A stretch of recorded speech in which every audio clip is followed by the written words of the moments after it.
Hello friends. इस video के अंदर हम बात कर रहे हैं H D F C AMC के रिजल्ट्स के बारे में। देखिएगा, सबसे पहली बात है H D F C AMC के बारे में अच्छी खबर जो है आपको देते हैं। सबसे अच्छी खबर जो है H D F C AMC के रिजल्ट में देखने के लिए मिली कि जो कंपनी ने एक 28 रुपये का डिविडेंड जो है डिक्लेयर किया, 28 रुपीज़ का जो डिविडेंड है वो डिक्लेयर किया है। तो जो 28 रुपये का जो डिविडेंड है ये काफ़ी बेहतरीन डिविडेंड जो है माना जाएगा। और 28 रुपये का डिविडेंड जो है ये पूरे साल भर के लिए जो है उन्होंने अनाउंस किया है। अब बात करते हैं रिजल्ट के बारे में।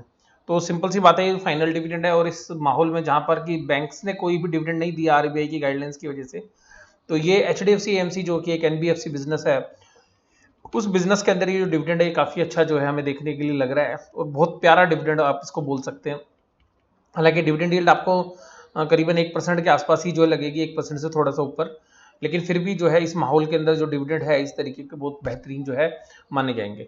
अब देखिएगा, ये जो कंपनी है H D F C AMC जो है ये असेट लाइट मॉडल के ऊपर काम करती है।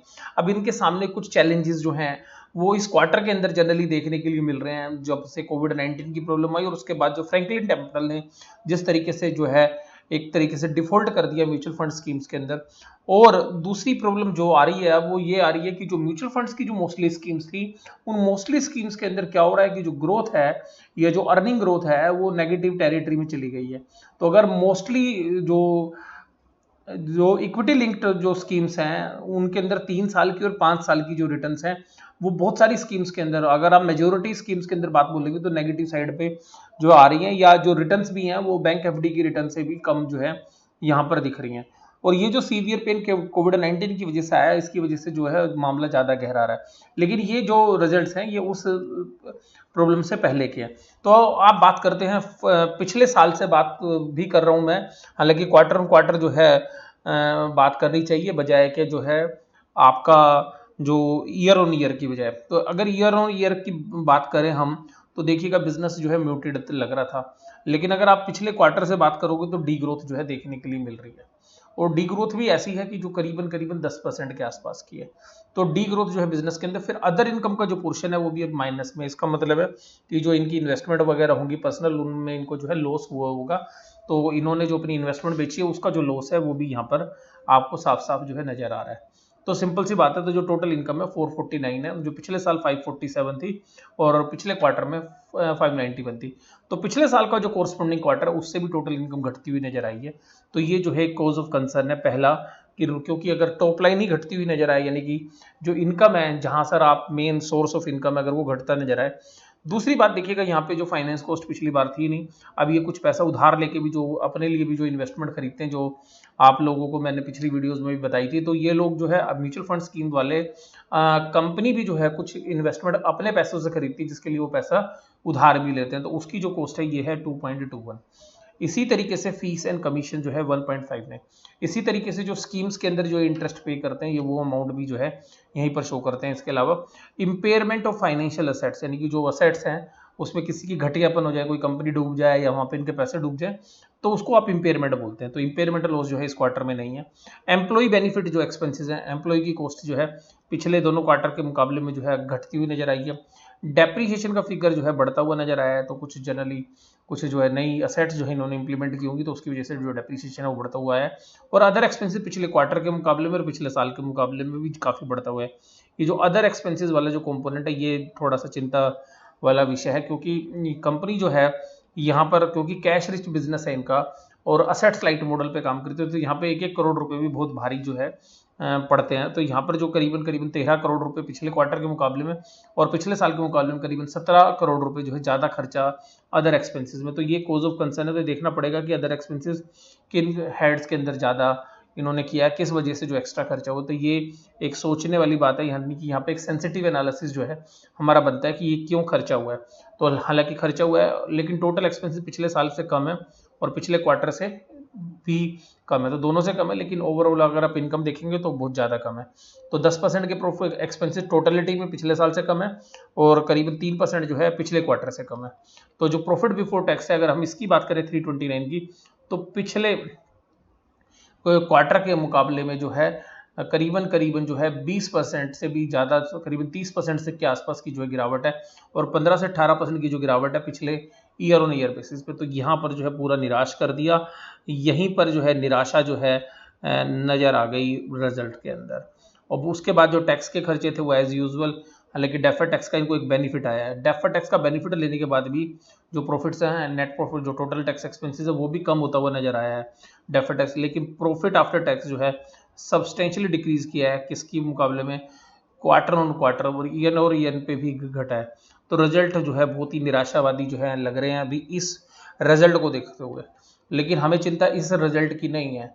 अगर आप एचडीएफसी एमसी शेयर के अंदर शेयर में इन्वेस्टेड है तो रिजल्ट यहाँ नहीं है, यहाँ पे तो कोई बात नहीं, चलो ये तो टेम्परेरी है। लेकिन जो अभी रिजल्ट जो फ्रैंकलिन टेम्पटन का केस हुआ है, या उसके बाद जो म्यूचुअल फंड्स की जो रिडम्पशन है, या जो बहुत लोगों को ये समझ में आ रहा है कि यार उनकी म्यूचुअल फंड्स में रिटर्न नहीं है, और मीडिया में भी ऐसी बातें आने लगी हैं, क्योंकि जो कुछ मीडिया चैनल्स भी ये रिपोर्ट कर रहे हैं कि देखिएगा अगर आपने म्यूचुअल फंड्स की अभी कुछ स्कीम्स लिए तो आप एग्जिट कर सकते हैं, और बाद में मार्केट नीचे आए तो दोबारा से एंट्री करें। तो ये अगर सारी चीज़ें होती हैं तो वास्तव में म्यूचुअल फंड इंडस्ट्री के लिए तो वो कम से कम अच्छा नहीं है। और इसी तरीके से जो इंस्टीट्यूशनल इन्वेस्टर्स होंगे जिनके फंड्स जो एचडीएफसी एमसी जैसी कंपनियां मैनेज करती हैं, तो वहां से भी जो है कंसर्न आ रहा होगा, क्योंकि जो बड़े इन्वेस्टर्स अगर उनको रिटर्न्स नहीं नजर आती, या उनको कोविड-19 जैसी जो प्रॉब्लम्स है उनसे वो सीवियर लगते हैं, तो वो लोग थोड़ा एग्जिट भी कर लेते हैं। तो वहां पर जो फीस बेस्ड इनकम है उसमें रिडक्शन की जो है संभावना जो है हो सकती है अगले क्वार्टर के अंदर। तो ये क्वार्टर तो फिर भी जो है जितना डी ग्रोथ है वो मत लीजिएगा ऊपर नीचे इतना तो चलता है, लेकिन सीधी सी बात यहाँ पर ये बिजनेस में जो डी ग्रोथ हुई है उसकी वजह से जो ईपीएस है वो 11.74 पर आ गई है। अगर हम इसी को अगर हम बेस मान लें कि अगर इस तरीके की इनकम, क्योंकि अगले 2 क्वार्टर जो है पेनफुल हैं उसमें कोई डाउट ही नहीं है, तो जो 2 क्वार्टर अगले भी आएंगे उसमें अगर हम सेम इनकम को भी मान लें तो करीबन करीबन 45 रुपये के आसपास की जो है पूरे साल भर की 45 से 55 रुपये के बीच में हम मान लेते हैं मैक्सिमम ईपीएस आएगी। और अभी जो ईपीएस है 59 जो इस साल आई है शायद उससे कम आएगी, और उससे पिछले साल जो थी 43 थी, तो हो सकता है मैं वहीं पे बेस लिया है 45 से 55 के बीच में। तो ये अगर होती है तो मार्केट को ये बिल्कुल पसंद नहीं आएगा, क्योंकि देखिएगा कम मार्केट जो है ना हाई पी रेशियो देने के लिए तैयार है मार्केट जो है, क्योंकि आप देखिएगा जो ग्रोथ वाली कंपनीज हैं वहां पर हाई पी रेशियो सब कंपनियां डिजर्व करती हैं अगर उनके बिजनेस में 20-25-30% की ग्रोथ है। जैसा बजाज फाइनेंस के केस में देख रहे थे, बजाज फाइनेंस में 2 चीजें हुई थी।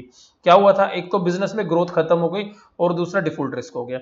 और कुछ तरीके के जो रिस्क है इनके, क्योंकि जो म्यूचुअल फंड्स के अंदर जो स्कीम्स हैं, जो लिक्विड फंड्स हैं, जो डेट फंड्स हैं, वहां पर जो है लोगों को कंसर्न है, और इक्विटी के अंदर भी जो है कंसर्न जो है थोड़े थोड़े होने लगे हैं।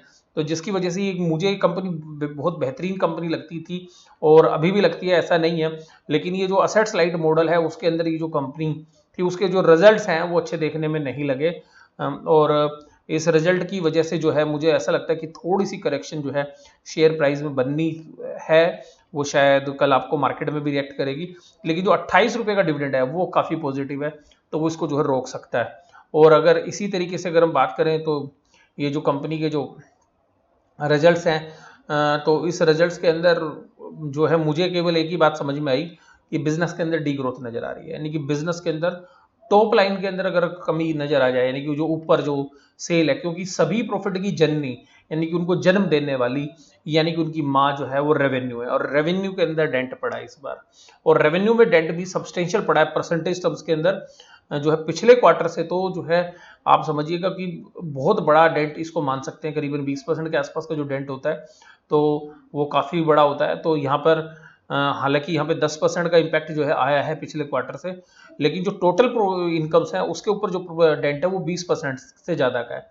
तो टोटल इनकम पे 20% का डेंट, रेवेन्यू फ्रॉम ऑपरेशन पे 10% का, तो टोटल रेवेन्यू फ्रॉम ऑपरेशन जो टोटल रेवेन्यू फ्रॉम ऑपरेशन है उसे 20% से ज़्यादा का जो डेंट पड़ा है, ये काफ़ी जो है निराशावादी जो है मुझे लग रहा है, क्योंकि अगर सेल नहीं होगी तो प्रॉफिट कहाँ से होगा। तो सिंपल सी बात है। तो अब हम इसके पैरामीटर्स को देखते हैं कि बाकी जो चीज़ें हैं, इसकी जो स्ट्रेंथ वीकनेस अपॉर्चुनिटी, तो देखिएगा यहाँ पर अगर आप देखें तो इस कंपनी में सबसे ज़्यादा जिस स्ट्रेंथ की बात होती है वो यही थी, company with high TTM trailing basis के ऊपर ईपीएस ग्रोथ, और वो ईपीएस ग्रोथ ही खत्म हो गई, यानी कि जो स्ट्रेंथ थी उसी पर चोट लगी है इस बार। तो जो अल्टीमेटली जो मैं भी कह रहा था, क्योंकि मार्केट के अंदर हमें तो ग्रोथ पसंद है, तो फिर हाई पी रेशियोज पे भी शेयर्स तभी ले सकते हो जब ग्रोथ बहुत अच्छी हो, और यहाँ पे ग्रोथ पे डेंट पड़ेगा, जो इसकी स्ट्रेंथ थी उसी पे डेंट पड़ा है। दूसरा इसकी जो वीकनेस थी वो उस पर मैं जो है ज़्यादा बात नहीं करूंगा। और increasing trend is non core incomes, तो वो यहाँ पर भी देख लीजिए, जो नॉन कोर इनकम्स थी, जो थ्रेट्स थी, वो वास्तव में इस बार थ्रेट जो है साबित हो गई। तो मतलब स्ट्रेंथ तो वीकनेस में बदल गई, और जो थ्रेट्स थी वो भी वास्तव में आपकी वीकनेस हो गई है। तो वो थ्रेट्स जो है रियल सेंस में आ गई। इस बार आप देखिएगा अदर इनकम के अंदर जो लॉस था वो वास्तव में ये जो यहाँ पे जो एनालिसिस में लिखा हुआ है increasing trend in non core income. Non core income मतलब कि जो अदर टाइप की इनकम है उसके अंदर आपको प्रेशर आ गया। तो अगर आप यहाँ पे देखेंगे तो रिजल्ट्स जो है वो मुझे जो है पसंद नहीं आए। तो मैं जब एनालिसिस करने लगा था तो मुझे लगा था कि रिजल्ट काफ़ी अच्छे होंगे, बड़ी खुशी का जो है माहौल रहेगा। और अभी भी जो शेयर्स है वो आप वैल्यूएशंस वाइज भी अगर हम बात करेंगे तो एक अगर हम इसकी पी रेशियोज भी निकालें अगर पिछले साल के प्रॉफिट पे भी तो 59.37 और करीबन 2600 रुपये के प्राइस हैं। तो 2600 रुपये के प्राइस पे डिवाइडेड बाय 59 तो ये जो है ये अभी भी 44 की पी रेशियो के ऊपर शेयर ट्रेड कर रहा है। तो देखिएगा ये 44 की जो पी है ये तो डिजर्व करता है, लेकिन ये तभी डिजर्व करेगा जब ग्रोथ होगी। अगर इसके बिजनेस में ग्रोथ नजर नहीं आई तो ये पी रेशियोज जो है आधी हो जाएंगी। और पी अगर अर्निंग आपकी डी ग्रोथ आ गई अगले क्वार्टर में और तो मार्केट इसको बहुत बड़ी पनिशमेंट भी दे सकती है। और मुझे यहाँ पर भी लगता है कि मार्केट को ये रिजल्ट शायद पसंद नहीं आएंगे। तो 10 से 20% की जो है जो पिटाई जो है इसके शेयर्स में हो सकती है आने वाले 1 से 2 महीने के अंदर। और मुझे लगता है कल भी जो है थोड़ी पिटाई होगी, लेकिन जो डिविडेंड का कंपोनेंट है वो शायद इसकी गिरावट को रोक सकता है। आपको ये वीडियो कैसी लगी जरूर से जरूर मुझे आप बताइएगा। वीडियो देखने के लिए धन्यवाद। Thank you very much.